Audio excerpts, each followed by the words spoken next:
Hey guys, what's up? This is TJ Duckett again. This time we're reviewing Transformers Prime, Robots in Disguise, Cliffjumper.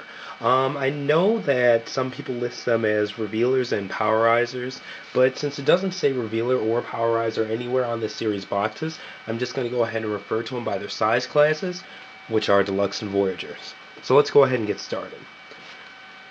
First off, we're going to look at his car mode here.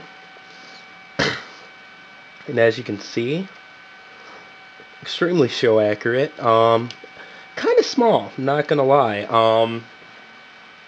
He's not too far off from Scout Class Windcharger, if you take a look at him, but he does look great. The only gripe that I think people may have with him is the fact that his blaster fits in the top, but obviously when it doesn't, since it's a 5mm peg, it does leave that hole in the top of the car.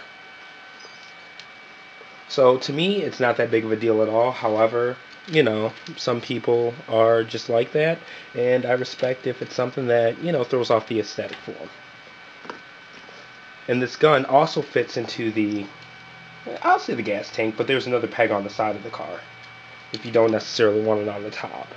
One thing that I think would be cool would be if there was another peg on the other side of the car and he had two guns or something like that just to even it out. I like that symmetry, but you know, that's the car mode. Like I said, pretty show accurate there, and I like it personally, so it's a good size. And yeah, that's about it for the car mode. Alright guys, and we've got the robot mode for Transformers Prime Deluxe Class Cliffjumper from the Robots in Disguise series. Now looking at him off the bat, just an impressive looking little dude. Let's go ahead and knock out the size comparison real quick. Even though Wheeljack would do, Bumblebee is a little bit less new, so I want to put him in there, and he is a bit shorter than Bumblebee. He's about a head shorter. So he's definitely the runt of these guys, but he makes up for it in that beefy stature of his. The head mold is something to die for to me. I absolutely love it. Now let's take a look at the posability. Ball jointed shoulders, so full articulation on those. He does have bicep swivel. He has those lankier forearms, but he does have that elbow articulation. And his hands are on ball joints, but they don't have full in and out articulation.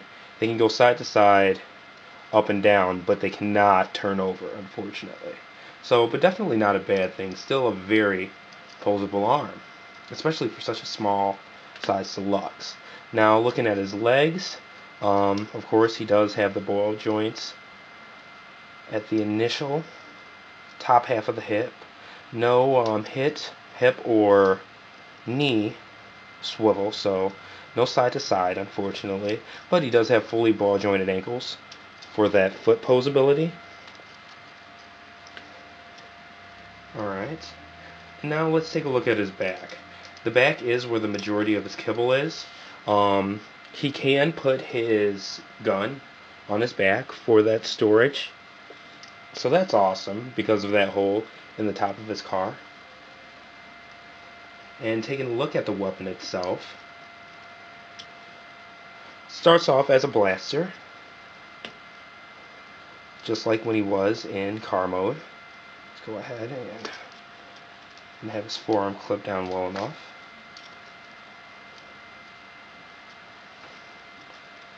Okay.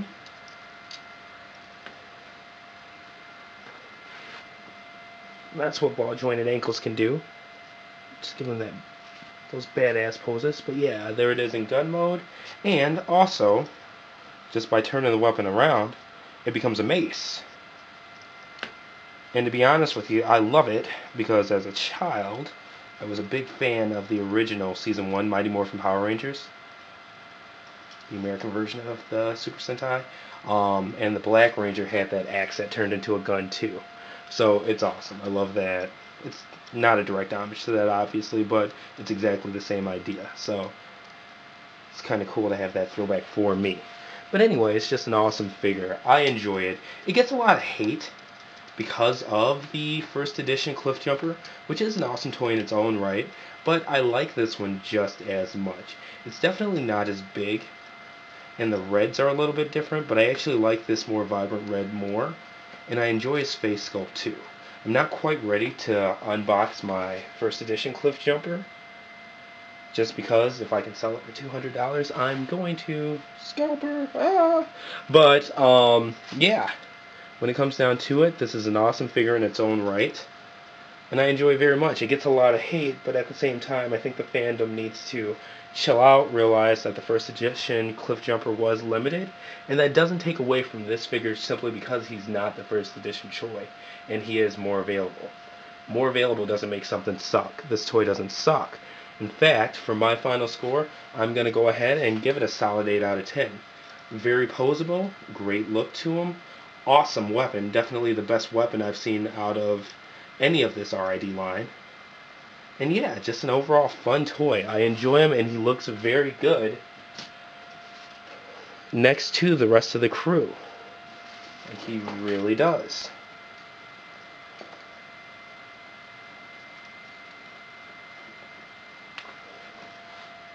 So yeah, like I said, solid 8 out of 10.